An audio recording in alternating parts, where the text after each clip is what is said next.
Sedangkan mereka mengatakan Wahabi adalah mereka orang-orang yang menyelisihi manusia, tidak percaya kepada para wali, tidak percaya kepada karamah-karamah para wali, tidak cinta Rasul. Bismillah. Assalamualaikum warahmatullahi wabarakatuh.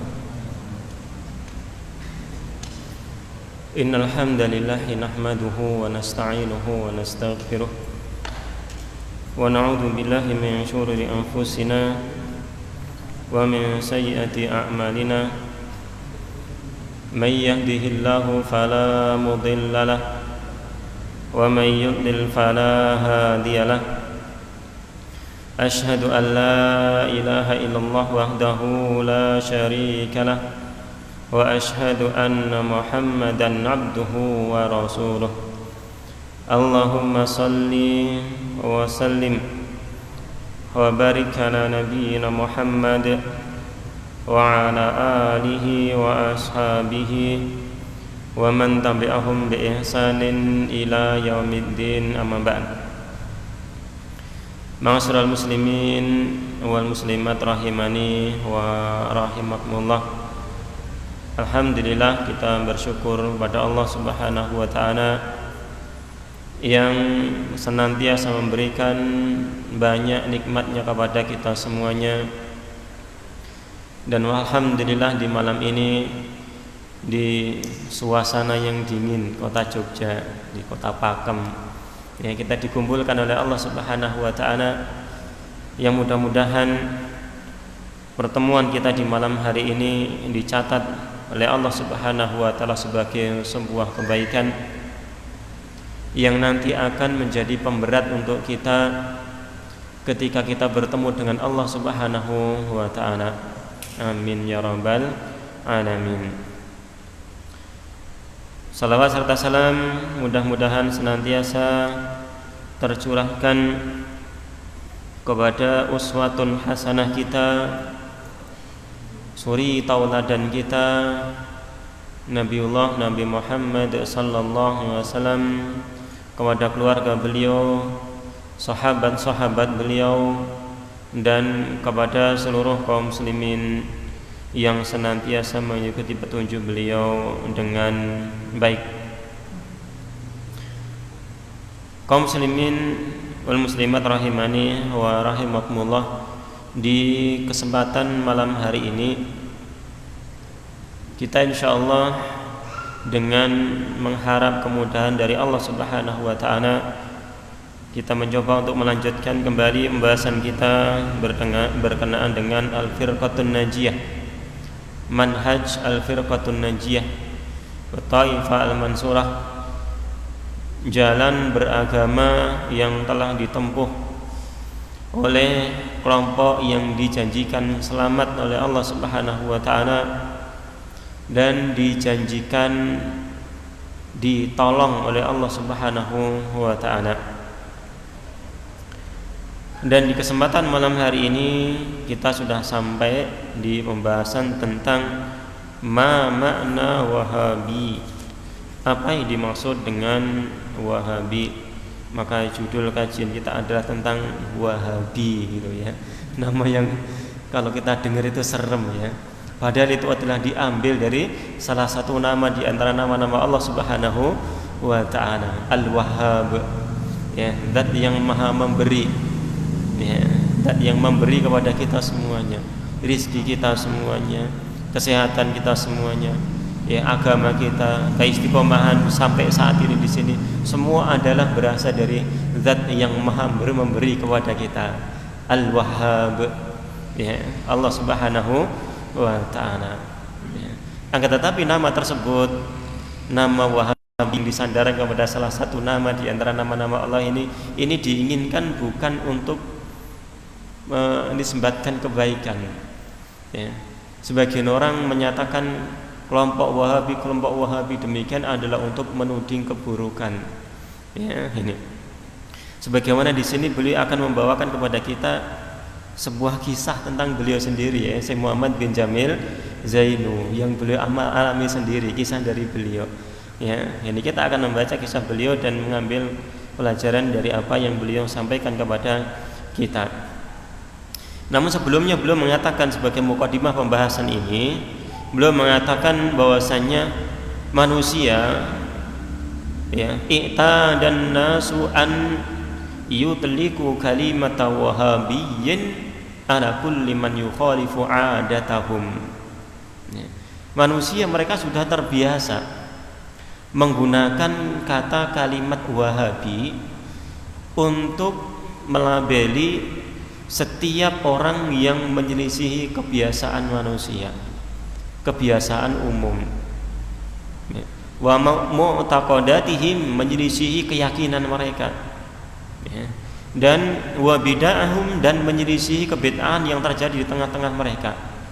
Pokoknya kalau enggak ngikutin masyarakat, enggak seneng ikuti adat istiadat masyarakat, maka itulah Wahabi. Itu yang terjadi di tengah-tengah manusia, di tengah-tengah kaum muslimin seperti itu. Tujuannya apa? Agar kaum muslimin itu lari, ya, agar merasa takut, khawatir. Wahabi ternyata seremnya seperti itu. Enggak boleh ngikutin adat, enggak boleh ngikutin kebiasaan manusia. Seperti itu, harus hidup menyendiri dan sebagainya. Ya. Disebarkan lagi sebagai apa? Kelompok yang ekstrim, kelompok yang kejam, dulu pernah membantai kaum muslimin, gitu ya. Ribuan kaum muslimin dibunuh oleh kelompok Wahabi. Jadi serem yang seperti itu. Disebarkan yang seperti itu di tengah-tengah masyarakat seperti itu. Ya, maka kita mencoba untuk meluruskan sedikit, ya, sedikit saja. Apa yang disebut sebagai apa? Wahabi. Ya. Wahabi yang serem seperti itu, ya, itu dinisbatkan kepada siapa? Abdul Wahab bin Rustum, ya kan? Harusnya gitu. Ya, itu yang serem, ya. Abdul Wahab bin Rustum yang hidup di abad 2 Hijriah, ya. Ini, ya, abad 2, ya, tahun 200-an. Ya, 200-an Hijriah, sekitar itu, ya. Yang notabene mereka ini adalah dari kelompok radikal, kita jenis radikal, ya, betul radikal mereka itu, ya, dari kelompok ekstremisme, ya kan, dari kelompok Khawarij yang memiliki pemahaman Khawarij yang senang mengkafirkan pemerintah, ya, mengkafirkan pelaku dosa besar, ya, dosa besar kafir, padahal dosa besar banyak, ya. Ya, orang berzina, kafir, ya, orang nyuri, kafir, kekal di neraka selama-lamanya. Nah, mereka seperti itu, ya, membantai jamaah haji wal iya. Bila ada kelompok yang seperti itu, ya, dan ya, seperti itulah keadaan dari zaman ke zaman mereka seperti itu. Dan di sini yang dimaksudkan mereka Wahabi di zaman sekarang agar manusia itu lari, ini adalah dimaksudkan adalah dakwah yang diusung oleh Syekh Muhammad bin Abdul Wahhab, ya, yang nama beliau siapa? Muhammad bin Abdul Wahhab, ya kan? Muhammad bin Abdul Wahhab, namanya Muhammad, ya, bapaknya adalah Abdul Wahhab, ya, disandarkan kepada bapaknya Wahhab, Abdul Wahhab. Ya, sedangkan Abdul Wahhab adalah artinya apa? Ya, hambanya Al-Wahhab, hambanya zat yang memberi, apa? Zat yang maha memberi. Ya, maka kata Wahabi di sini yang dimaksud ini disandarkan kepada salah satu nama Allah Subhanahu wa taala. Ya, dimaksudkan agar manusia itu lari karena yang disebarkan adalah yang ngeri-ngeri, gitu ya, yang ngeri-ngeri, ekstremisme. Ya, ini demikian, ya, maka ciri-cirinya, gitu ya, disebutkan ciri-ciri. Kalau celananya congklang, gitu ya, jadi al-kacong, gitu ya, aliran al-kacong, ya, aliran katok congklang, ya, nanti belum, ya, aliran sarung congklang gimana itu, ya. Ya, nanti kalau jenggotnya panjang, ya, yang anehnya lagi, ya, kalau ada ustadz yang kalau membaca dalil itu fasih, baca Qur'annya fasih, hadisnya fasih, hati-hati itu Wahabi, wah, gitu ya. Nah, ini keblinger yang seperti ini, ya kan, ya. Ada seperti itu, ya, sampai seperti itu. Ya, ciri-cirinya kalau membaca dalil itu fasih, yaitu adalah Wahabi, gitu ya. Naudzubillah min dzalik ya, ada seperti itu. Mosok yang pintar Quran, pintar hadis dikatakan sebagai Wahabi, yang dikatakan kelompok yang ekstrim. Nah, berarti yang di atas al-haq orang yang nggak bisa baca Quran dong, gitu ya. Ini yang ngeri seperti itu. Ya, ini nggak bisa baca dalil, nggak bisa baca hadis. Nah, itulah yang betul. Nih gitu ya. Nah, ini kebalik yang seperti itu. Nah, ini adalah sesuatu yang disebarkan miring agar kaum muslimin merasa fobi dulu, merasa apa fobi ini mungkin? Khawatir, takut, trauma dengan nama Wahabi. Maka kalau sudah lihat celananya congklang, baca dalilnya fasih, maka harus hati-hati, jangan dipercaya, gitu ya. Ini seperti itu. Biar kaum muslimin lari dari Al-Qur'an dan sunnah seperti itu. Ya, 6. Kata beliau, walau kanat hadhil mu'taqadatu fasidah, walaupun keyakinan-keyakinan mereka yang diselisih oleh kelompok Wahabi yang disebut Wahabi tadi itu adalah keyakinan-keyakinan yang rusak, menyelisih Al-Qur'an dan sunnah, menyelisih hadis-hadis, ya kebiasaan-kebiasaan yang ternyata tidak ada dalilnya dalam Al-Qur'an, itu kalau ada yang menyelisihi, maka hati-hati, yang menyelisihi adalah Wahabi. Itu kata Wahabi digunakan yang seperti itu. Ya. Ini yang tersebar di tengah-tengah kita. Maka kaum muslimin hendaklah selektif dalam mengambil perkataan. Tidak setiap perkataan orang itu diambil semuanya. Ya, lihat kita di sini mengambil cerita dari beliau, ya, Syekh Muhammad bin Jamil Zainu. Ya, beliau ini ya asalnya ternyata saya baca secara ringkas itu yang dulunya adalah thariqat. Ya, dulunya adalah dari thariqat, ya, Syekh Muhammad bin Jamil Zainu yang beliau lahir di Suriah, ya, kota Aleppo Suriah, ya, di tahun yang ke-1925 sampai 2010, sekitar 80 tahunan lebih usia beliau. Ya, ini di awal kali pertumbuhan keagamaan beliau adalah seorang thariqat. Ya, beliau memiliki salah satu tulisan, ya, seingat saya adalah kuntu naksabandiyah, ya. Dulu aku adalah seorang naksabandiyah, itu yang thariqat seperti itu. Ya, ini mengisahkan tentang itu. Salah satu tulisan beliau seperti itu. Ya, beliau meninggalkan thariqat tersebut dan mengikuti Wahabi. Gitu ya. Mengikuti apa? Wahabi dengan tanda kutip loh ya. Mengikuti Ahlus Sunnah wal Jamaah. Ya, 6 kisahnya beliau bawakan di sini. Ya, beliau ya membaca kepada gurunya, membacakan kepada gurunya hadis Arba'in Nawawiyah dan sampai kepada hadis Ibnu Abbas radhiyallahu taala anhu, dan beliau membawakan syarahnya Imam Nawawi rahimahullah taala. Hadisnya adalah perkataan Nabi Muhammad sallallahu alaihi wasallam kepada sahabat Abdullah bin Abbas ketika masih kecil, ya, masih jadi gulam, belum balik, dibonceng. Ya. Nabi SAW mengatakan kepada beliau sallallahu alaihi wasallam, "Idza sa'alta fas'alillah", masih kecil dinasihat seperti itu. Ya, yang sebelumnya ada pembukaannya, "Ya gulam, wahai gulam, ya, aku akan mengajarkan kepada kamu beberapa kalimat." Ya, salah satunya ini, "Idza sa'alta fas'alillah", apabila engkau minta. Ya, kita bawa potongan yang sesuai dengan ini ya. Apabila engkau minta, maka mintalah hanya kepada Allah Subhanahu wa taala. Ini anak kecil ditanamkan akidah seperti ini oleh Rasul sallallahu alaihi wasallam, ya.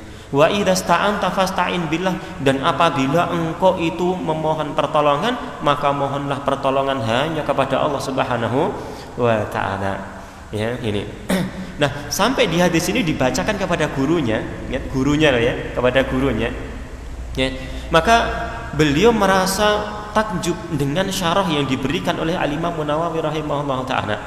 Ya, kita kenal beliau adalah salah seorang ulama dari kalangan Syafi'iyah rahimahullah ta'ala. Siapa sih enggak kenal dengan Al-Imam An-Nawawi, ya? Kita kenal semua, apalagi negeri kita adalah Masya Allah ya Syafi'iyah, gitu ya. Maka nama Al-Imam Nawawi adalah nama yang masyhur di tengah-tengah kita. Ya, beliau memberikan syarat tentang Arba'in Nawawiyah, dan di hadis ini beliau mengatakan ya tentang perkataan Nabi SAW ini. Beliau mengatakan, "Tsumma innaka hakanatil hajatul lati yas'aluha", apabila kebutuhan itu yang dimintakan kepada Allah ternyata lam tajril adatu bijriyaniha ala aidil khalqihi. Ternyata yang dia mintakan kepada Allah itu ya tidak biasanya itu dimintakan di hadapan makhluk. Ya ini perkara-perkara yang memang harus dimintakan kepada Allah Subhanahu wa ta'ala. Makhluk enggak mampu memberikannya. Apa contohnya? Katolabil hidayati wal ilmi, seperti permintaan hidayah. Enggak bisa kita minta kepada orang, gitu ya. Hidayah hanya Allah yang punya. Ya, yahdi may yasha. Ya, Allah akan memberikan hidayah kepada siapa yang Dia kehendaki min ibadihi, dari kalangan hamba-hambanya. Ya, bahkan Nabi SAW ketika pamannya Abu Thalib meninggal, itu ya, pamannya Abu Thalib meninggal, ya, memang sangat semangat sekali beliau untuk mendakwai Abu Thalib. Ya, sampai beliau meninggal, Abu Thalib meninggal mati dalam keadaan kafir. Ya, beliau tetap bersikeras. Ya, Nabi Muhammad SAW. Ya, apa? Wallahi la astaghfirullah. Ya, sungguh aku akan memohon kepada Allah Subhanahu wa ta'ala ampunan untukmu malam unha anhu, ya, selama aku tidak dilarang untuk memintakan ampun. Ini ya, ini. Namun apa Allah Subhanahu wa ta'ala larang Nabi SAW? Ya, ini. Ya, bahwasanya Nabi SAW tidak bisa memberikan hidayah kepada siapa yang dicintainya. Abu Thalib termasuk orang yang dicintai oleh Nabi SAW, paman, dan mengasuh sejak kecil, melindungi dakwah Nabi SAW, membantu dakwah. Ya, ini ya, ternyata untuk memberikan hidayah kepada pamannya tidak bisa, karena hidayah yang punya hanya siapa? Allah Subhanahu wa ta'ala. Maka minta hidayah kepada Allah Ta'ala. Seperti di sini. Ya, permintaan hidayah adalah permintaan yang harus diberikan kepada Allah. Termasuk permintaan ilmu juga, kata beliau. Termasuk apa? Wasifa'il maradi, permintaan apa? Kesembuhan dari sakit. Enggak bisa kita minta dari manusia, wa husulil afiyah, dan apa? Sampainya kesehatan. Itu harus diminta dari Allah Subhanahu wa ta'ala. Ya, sa'ala rabbahu dzalika, dia minta itu kepada Rabbnya. Ya, wa amma su'alul khalqi, adapun permintaan kepada makhluk tentang hal ini semua. Ya, wal i'timadu alaihim, dan bersandar kepada makhluk, kepada manusia tentang hidayah, tentang kesembuhan tadi, bersandar kepada manusia, maka itu adalah madmumatun, tercela. Kata siapa? Al-Imam An-Nawawi rahimahullahu ta'ala. Seperti itu. Nah, kemudian di sini Syekh Muhammad bin Jamil Jainu dia mengatakan kepada gurunya, ya, qultu li Syekh, katakan kepada Syekh, wahai Syekh, maka hadis ini dan syarahnya adalah dari siapa? Al-Imam Nawawi rahimahullahu ta'ala. Maka hadis dan syarah ini memberikan pelajaran kepada kita tidak bolehnya untuk kita minta tolong kepada selain Allah Subhanahu wa ta'ala. Jelas ya? Kata Imam Nawawi, tercela, enggak boleh, ya, hina. Nah, ini bahasa dari beliau menunjukkan haramnya, ya, minta kepada makhluk, minta hidayah kepada makhluk, berharap rezeki kepada makhluk. Ya, ini enggak boleh. Ya, harus minta kepada Allah Subhanahu wa ta'ala, karena bisa terjatuh pada kesyirikan wal iyadzu billah. Maka gurunya mengatakan apa? Bahkan boleh. Gurunya mengatakan demikian. Hadisnya jelas, suruh mintanya kepada Allah Subhanahu wa ta'ala. Syarahnya seorang ulama yang terkenal, mazhab Syafi'i pula, ya, mengatakan tercela. Maka gurunya, ya, yang dari kalangan thariqah, ya, ini mengatakan enggak, boleh, gitu ya, boleh, ya, bahkan boleh minta kepada makhluk, ya, minta apapun boleh. Ya, kemudian Syekh Muhammad bin Jamil Jainu ini beliau masih di thariqah, ya, di tarekat. Dia mengatakan lagi, wa ma daliluka, ya Syekh, apa dalilmu? Nah, ini ya, murid itu terus kritis, ya, gurunya ngomong aneh-aneh, tanya dalilnya, ya kan, ya. Ini bukan sesuatu yang tidak sopan, namun dengan apa? Dengan perkataan yang baik. Ya Syekh, apa dalilmu tentang perkataan tersebut? Boleh minta perkara-perkara itu kepada makhluk. Maka apa? Fa ghadiba Syekh wa sawaha qailan. Syekhnya kemudian marah dan mengangkat suaranya. Ini biasanya seperti itu, ya, biar muridnya takut, enggak tanya aneh-aneh lagi, gitu ya. Wah, ini ya. Gurunya marah sambil teriak, ya. Dia mengatakan apa dalilnya? Inna amati taqulu ya Syekh Sa'ad. Bibiku pernah mengatakan, wahai Syekh Sa'ad. Sedangkan Syekh Sa'ad itu apa? Dia dikubur di masjidnya. Dikubur mana? Di masjidnya. Nah, ini dikubur di masjid. Kaum muslimin ada sebagian ngubur siapa? Ngubur orang-orang soleh di masjid. Nah, ini juga ya Syekh Sa'ad. Namanya Syekh Sa'ad di sini ya. Ya, ini mungkin orang yang ada di sana daerah Suriah sana ya, di sini tempat kelahiran beliau. Kurang lebih demikian sepaham saya, wallahu ta'ala a'lam. Nah, ini bibinya manggil-manggil Syekh Sa'ad ini. Dia sudah mati dia. Syekh Sa'ad, wahai Syekh Sa'ad itu. Manggil-manggil seperti itu. Ya, ini. Ya, tasta'ina bihi, yang bibinya itu meminta pertolongan kepada yang di kuburan tadi. Ya. Jadi dalilnya itu adalah apa? Perbuatan bibinya. Ya, ini gurunya. Kok bisa seperti itu? Ya. Nah, fa aqululah, kemudian gurunya tadi berkata kepada bibinya. Ini mengisahkan tentang gurunya tadi. Ya amati, wahai bibiku, hal yanfa'uka Syekh Sa'ad. Apakah Syekh Sa'ad yang sudah mati itu memberikan manfaat kepadamu? Itu ya. Kalau akal sehat bagaimana?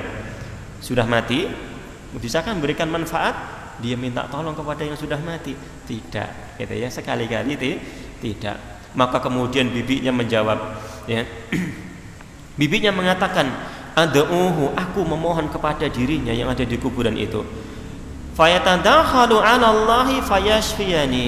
Maka kemudian dia menyampaikan kepada Allah Subhanahu wa taala, ya, untuk apa? Agar Allah Subhanahu wa taala memberikan syafaat kepadaku. Ya. Jadi Syekh tadi di perantara. Dia menyampaikan permintaan bibinya ini, kemudian disampaikan kepada Allah Subhanahu wa taala. Ini dan yang seperti ini, inilah hakikat kesyirikan yang dulu diperangi oleh siapa? Rasul sallallahu alaihi wasallam. Ini hakikat kesyirikan yang dulu Nabi itu apa? Yang mengangkat pedang, mengangkat senjata melawan orang-orang kafir Quraisy. Orang kafir Quraisy dulu itu bukan orang penyembah, bukan orang yang tidak beribadah. Ya, mereka beribadah kepada berhala, betul beribadah kepada berhala. Namun lihat, siapa berhala itu? Yang mereka anggap sebagai berhala itu siapa? Ya. Yang mereka anggap sebagai berhala itu di dalamnya adalah ruh-ruh orang-orang soleh. Ya. Lihat mereka seperti apa yang dikatakan oleh Allah Subhanahu wa taala tentang perkataan mereka. Wa ya'buduna min dunillah, mereka itu menyembah selain Allah Subhanahu wa taala ma la yadurruhum wa la yanfa'uhum, sesuatu yang tidak membahayakan mereka dan yang tidak bisa memberikan manfaat kepada mereka, berhala-berhala mereka, benda mati. Kalau itu adalah orang soleh sudah mati, sudah meninggal, ya. Kemudian mereka mengatakan wa yaqulun, mereka mengatakan tentang sesembahnya itu haula'i syufa'auna indallah, mereka itu adalah pemberi syafaat kami di sisi Allah Subhanahu wa taala. Jadi mereka duduk beribadah, ya, ngasih sesajen di hadapan Latat dan Uzza, itu mereka meyakini adalah orang-orang soleh yang nanti dia akan menghadap Allah menyampaikan kebutuhannya. Itu apa bedanya dengan yang terjadi di sini? Sama nggih? Sama kalau sekarang juga ada kaum muslimin datang ke kuburan, wahai wali, sampaikanlah kebutuhanku ini kepada Allah Subhanahu wa taala, karena engkau adalah apa? Orang yang soleh yang dekat dengan Allah Subhanahu wa taala, sedangkan kami itu adalah orang-orang yang banyak dosa. Sama. Ya. Sama dengan yang dulu yang telah diperangi oleh Rasul sallallahu alaihi wasallam. Maka kaum muslim harus sadar, ini adalah ainu syirki. Ini adalah bentuk kesyirikan yang nyata yang dulu telah terjadi di zaman Rasul sallallahu alaihi wasallam. Ini kan? Nah, qultu lahu, aku pun katakan kepada guruku, siapa? Syekh Muhammad bin Jamil Zainu. Innaka rajulun alimun, wahai guru, engkau adalah seorang laki-laki yang alim. Menurut pandangan siapa? Syekh Muhammad bin Jamil Zainu. Ini. Qadaita umraka fi qiraatil kutub. Engkau telah menghabiskan umur membaca kitab. Gitu ya.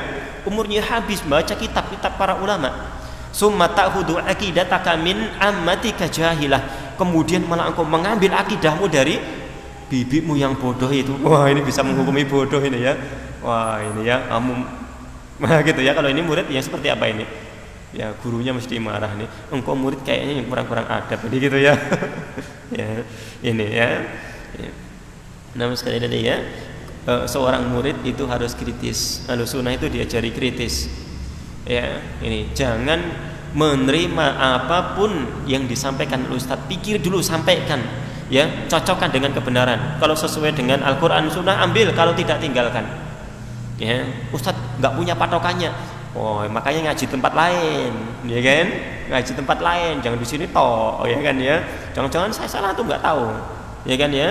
Ini tanyakan kalau salah, ya ini. Ya, ini juga manusia, ya, manusia biasa, ya kan? Bukan Superman, ya kan? Ini, ya. Maka kewajiban murid kalau melihat gurunya salah itu adalah mengingatkan, itu ya, mengingatkan. Jangan semua diambil dari guru. Ya, yang semua diambil itu dari Al-Quran dan Sunnah. Seperti perkataan Imam Malik rahimahullah ta'ala, ya, semua orang itu bisa ditolak atau diambil perkataannya, kata beliau, ya, illa sahibu hadal qabr, kecuali adalah pemilik kuburan ini belum mengisyaratkan pada kuburan Nabi sallallahu alaihi wasallam. Kalau Nabi itu adalah wa ma yantiqu 'anil hawa, ya, dia itu tidak berbicara dengan hawa nafsunya. In huwa illa wahyu yuha, yang beliau katakan itu adalah wahyu yang diwahyukan oleh Allah Subhanahu wa taala. Maka apapun yang disampaikan oleh Nabi sallallahu alaihi wasallam harus diterima apa adanya, enggak boleh kita tolak, enggak boleh kita ragukan. Ini kalau guru ya udah ditimbang-timbang dulu, cocokkan dengan Al-Qur'an. Nah di sini, wahai guru, engkau telah menghabiskan umurmu. Ya, engkau telah menghabiskan umurmu ya untuk baca kitab, malah engkau mengambil akidahmu dari bibimu yang bodoh itu, gitu ya. Seperti itu, murid kurang ajar kamu ya, ini ya. Ya. Maka gurunya mengatakan kepada muridnya ini, indaka afkarun wa wahabiyun. Wah, engkau ini memiliki pemikiran wahabi. Nah, di sini ya kan, kecap ini malahan muridnya dituduh wahabi, ya. Anta tadhhabu lil umrati wa ta'ti bi kutubil wahabiyah. Engkau pergi umrah dan pulang-pulang bawa kitabnya Wahabi. Karena di Arab Saudi itu adalah perkembangan Arab Saudi. Pusatnya Wahabiyah itu tuduhannya seperti itu. Ya, nasallallahu al-afiyah wassalamah. Negeri tauhid dituduh dengan yang seperti itu. Ya, ini adalah ya pengamalan beliau, ya. Kemudian beliau mengatakan bergumam, ya, sedangkan aku tidak mengetahui tentang Wahabi itu sedikit pun kecuali yang aku dengar dari masyayikh, guru-guru beliau ini. Sedangkan mereka mengatakan Wahabi adalah mereka orang-orang yang menyelisihi manusia, tidak percaya kepada para wali, tidak percaya kepada karamah-karamah para wali, tidak cinta Rasul, ya, dan yang lainnya, tuduhan-tuduhan yang banyak ini disampaikan seperti itu, nggak cinta Rasul, ya. Nah, akan tetapi beliau paham di sini, ya. Beliau paham tadi dia bacakan hadis harusnya minta tolong kepada Allah Ta'ala. Kalau Wahabi itu hanya minta tolong kepada Allah Subhanahu wa Ta'ala, ya, maka aku harus tahu, ya, tentang Wahabi itu. Saya harus kenal Wahabi, biar rasa penasaran dari Syekh ini. Kemudian beliau ya, tanya-tanya tentang di mana halaqahnya mereka orang-orang Wahabi itu. Tak tanya mereka gitu ya, tanya. Ternyata dikasih tahu bahwasanya di sana ada ya kajian yang disebut sebagai kelompok Wahabi. Di malam Kamis dia datang bersama anak-anaknya dan bersama dengan para pemuda yang terpelajar. Ya. Kemudian dia datang di sebuah ruangan yang besar, menunggu sebentar, dan kemudian syekh yang sudah sepuh itu datang masuk, kemudian nyalamin orang-orang, ya. Dan orang-orang tidak berdiri untuk menyambut situ, ya. Maka dia mengatakan hadza syekhu mutawadi, ini syekhnya tawadhu sekali ini, nggak suka orang-orang berdiri untuk menyambutnya, ya. Padahal hukum berdiri menyambut tamu hukumnya apa? Boleh atau tidak? Ya, tergantung, ya kan, hukumnya tergantung, ya, hukumnya tergantung. Ya, hukumnya kalau itu adalah untuk menyambut tamu, ya, untuk menyambut tamu, ya, maka itu adalah diperbolehkan. Ya, itu adalah fatwa Syekh bin Baz rahimahullah taala, bahkan itu adalah termasuk kesempurnaan adab, ya, etika. Akan tetapi kalau itu adalah untuk mengagungkan, ya, maka tidak boleh ya mengagungkan, ya, ini. Ya, di situ menyambutnya adalah untuk apa? Salaman, ya, salaman kemudian diantar tempat duduknya, ya, tamu, ya kan, menghormati tamu. Ini boleh sebagaimana Rasul sallallahu alaihi wasallam pernah berdiri menyambut kedatangan siapa? Aisyah radhiyallahu taala anha. Ya, ini. Nah. Belum. Wah. 11. Ah ya, 11 menitan. Ya.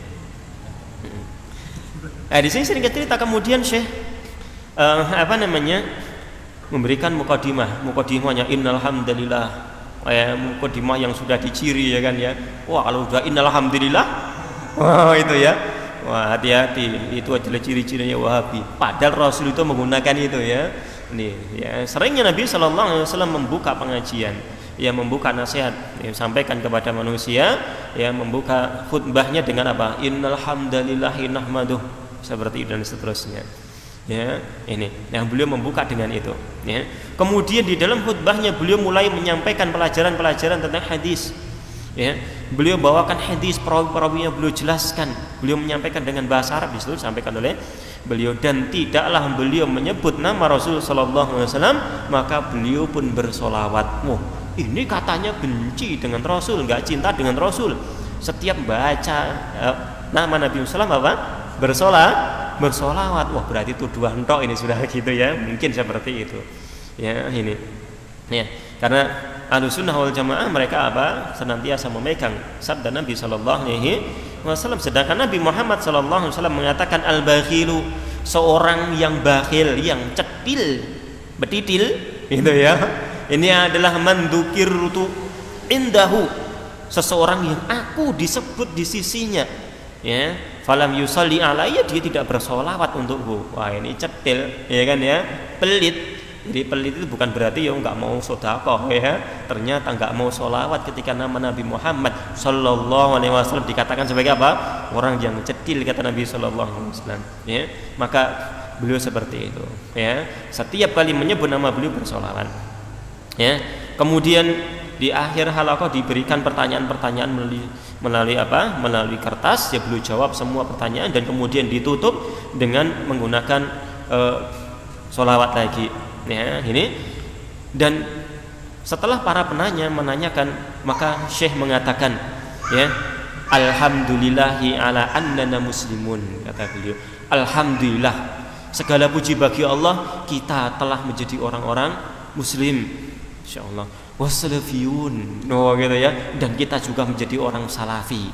Ya, beliau bersyukur, sampaikan kepada jamaah di situ. Siapa salafi itu? Beliau mengatakan wahum alladzina yattabi'una tariqas salafis saleh. Salafi adalah mereka adalah orang-orang yang mengikuti jalannya salafus saleh. Ya, dari kalangan para sahabat Nabi sallallahu alaihi wasallam. Ya, ini demikian, ya.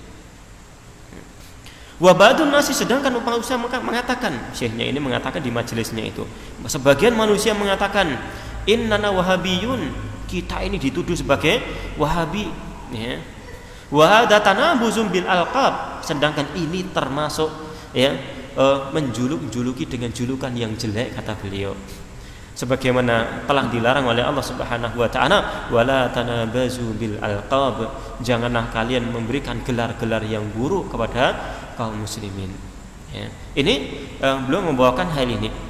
Wa qadiman, dan dulu, kata beliau, ya, Imam Syafi'i rahimahullah telah dituduh sebagai Rafidah, sebagai Syiah. Imam Syafi'i dituduh seperti itu, ya, karena cintanya kepada ahlul bait. Ya, tidak setiap orang yang cinta kepada ahlul bait ini dikatakan sebagai Rafidah.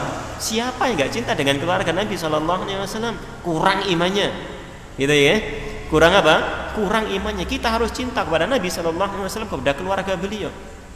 Ya, beliau berwasiat sebelum meninggal, ya, agar ya mempedulikan ahlul baitnya Nabi sallallahu alaihi wasallam, termasuk wasiat beliau, ya. Ini beliau mengatakan, ya, in kana rafdan hubbu ali Muhammadin, seandainya Rafidah itu adalah orang yang cinta kepada keluarga Nabi Muhammad sallallahu alaihi wasallam, falyashhadits saqalani annani rafidi, maka hendaklah jin dan manusia itu bersaksi bahwasanya aku hendaklah jin dan manusia itu menyaksikan bahwasanya aku adalah seorang Rafidi, seorang Syiah Rafidah. Kalau Syiah itu adalah cinta kepada ahli bait, namun ternyata itu hanya sekedar apa? Sekedar pengakuan tok. Ya, bahkan hakikatnya membenci ahli bait. Ya, katanya cinta kepada Ali, malah mengatakan Ali adalah Tuhan. Yang ekstrim ya. Lu kok bisa cinta kepada Ali kok sampai mengatakan Ali sebagai Tuhan? Ya, bukankah itu menuduh Ali sebagai kafir? Itu mengkafirkan Ali. Ya kan? Karena ilah min dunillah itu adalah berhala selain Allah ya. Tauhid, gitu kan ya? Tauhid. Dia mengatakan anta ilah, engkau adalah Tuhan, maka mengatakan Ali sebagai tauhid, ya enggak cinta lagi seperti itu. Ya, ini Rafidah, ya naudzubillahi min dzalik. Ya, ini. Ya, sebagaimana juga dikatakan tentang seorang penyair, in kana tabi'u Ahmadin mutawahhiban, apabila para pengikut Ahmad, ya ini Nabi Muhammad itu dikatakan sebagai Wahabi, gitu ya. Maka apa? Fa ana mukirru bi annani wahabi. Maka perhatikanlah, kalau seperti itu keadaannya, maka aku mengikrarkan diri aku adalah seorang Wahabi, gitu ya. Ini. Jadi apa? Kalau Wahabi adalah orang yang memegang Quran dan Sunnah, pengikut setia Nabi Muhammad SAW, maka apa salahnya kita bernama dengan Wahabi, gitu ya? Ya nggak apa-apa. Cuma dituduh. Yang penting adalah Ahlus Sunnah wal Jamaah. Yang penting itu adalah hakikatnya. Al-ibratu bil haqaiq laisa bil asma.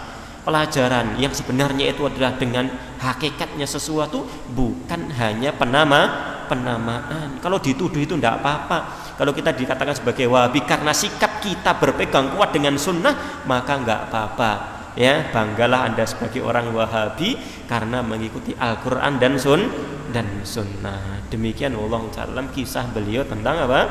Tentang Wahabi. Ya, ini yang kita bisa sampaikan di kesempatan malam hari ini.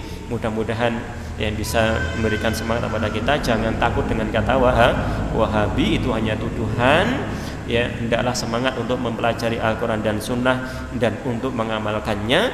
Adapun tuduhan-tuduhan itu tidak mengapa, sebagaimana Nabi Muhammad SAW dituduh sebagai orang gila, ya, sebagai penyair, sebagai majnun, ya, dan sebagainya. Ya, tidak apa-apa. Yang penting adalah kita berada di atas al-haq, mati masuk surga. Amin ya rabbal alamin. Ini wallahu ta'ala alam. Mudah-mudahan Allah Subhanahu wa taala menjaga keistiqomahan kita semuanya di atas al-haq sampai kita bertemu dengan Allah Subhanahu wa taala di atas husnul khatimah. Amin ya rabbal alamin. Rabbinya minta maaf. Wallahu ta'ala a'lam bishawab. Wa sallallahu ala nabiyyina Muhammad wa ala alihi wa ashabihi ajmain. Subhanakallahumma bihamdika asyhadu an la ilaha illa anta astaghfiruka wa atubu ilaik. Assalamualaikum warahmatullahi wabarakatuh.